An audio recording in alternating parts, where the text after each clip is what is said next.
r/AskReddit by Redmond ETS. What is most effective psychological trick you ever used? Giving a friend's child, 10 years old, an illusion of choice to get them to do something you want them to do. So instead of saying put your socks on, say, do you want these socks or these ones? Or same for dinner. Not eat your dinner. Ask, do you want peas or broccoli? They feel ownership of their choice and some control in their life. Kids in general have very little control over their lives and they need practice to make decisions. One of my favorite tricks I use on myself is, when I can't sleep, I just curl into the most comfy position, close my eyes and pretend really hard that it's 6 AM and I have to get up. I don't know why, but it makes me fall asleep real quick. I always pay attention to what people do when they are trying to do something nice for someone else and do it back to them.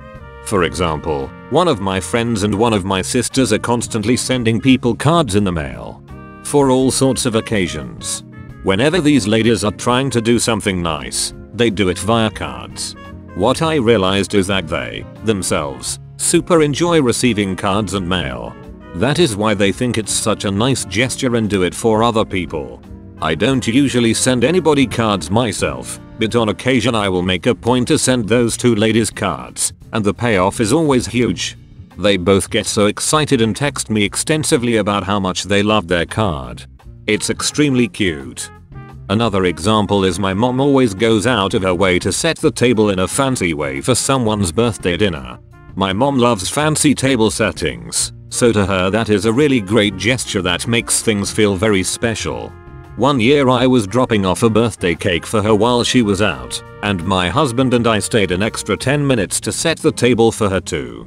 We didn't do much beyond putting down a tablecloth and matching plates with the cake sort of artfully placed in the center, but holy cow, the payoff was huge. Apparently my mom was so touched when she came home and saw the table that she burst into tears. This isn't a trick if you're thinking psychological manipulation.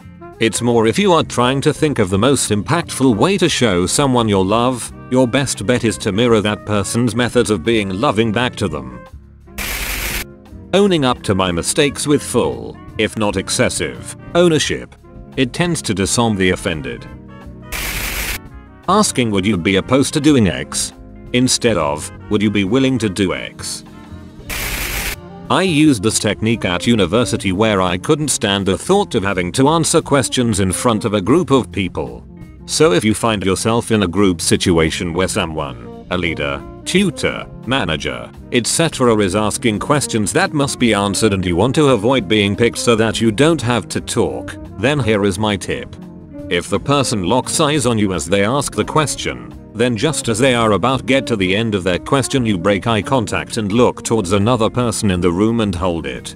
Their attention is diverted to that other person just as the question ends and the person they are now looking at feels compelled to answer.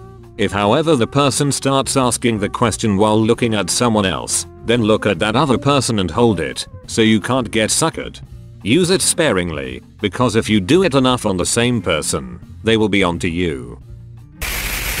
When my kids were younger, if I thought they were lying, I would ask them to stick out their tongue. They thought I could tell from the color of their tongue whether they were lying or not. In reality, it was that they would hesitate before sticking out their tongue that told me if they were lying or not. When upset callers would rant and start to curse and yell, I'd interrupt with, "Whoa, I am really sorry that you feel you have to talk to me this way in order for me to help you. You don't, but I understand. I'll let you talk and then I am going to help you. I am sorry I interrupted you, you were saying?" They would either apologize, chance their tone, or hang up. I was fine with either one. I have harnessed the power of positive reinforcement. Instead of focusing on what is wrong, I make a conscious effort to highlight and praise the positive behaviors or traits of others. Actually, this one came in my mind. To avoid workplace drama and be well liked, is to just compliment people behind their back. Not sure how well it actually works, but one good one is saying thank you instead of sorry. Like thank you for waiting, instead of sorry for being late. It draws attention away from the negative. When getting a client's background, social services, and they bring up their kids, ask to see a photo or ask something that triggers a proud parent response. Accelerates the process of building trust. Not a trick per se, but realizing that I am not my thoughts. Mirroring body language.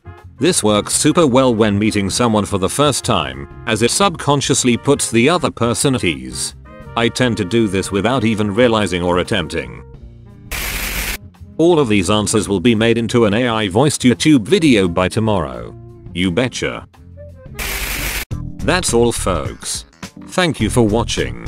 If you like videos like this one, why not like and subscribe for more? Have a nice evening.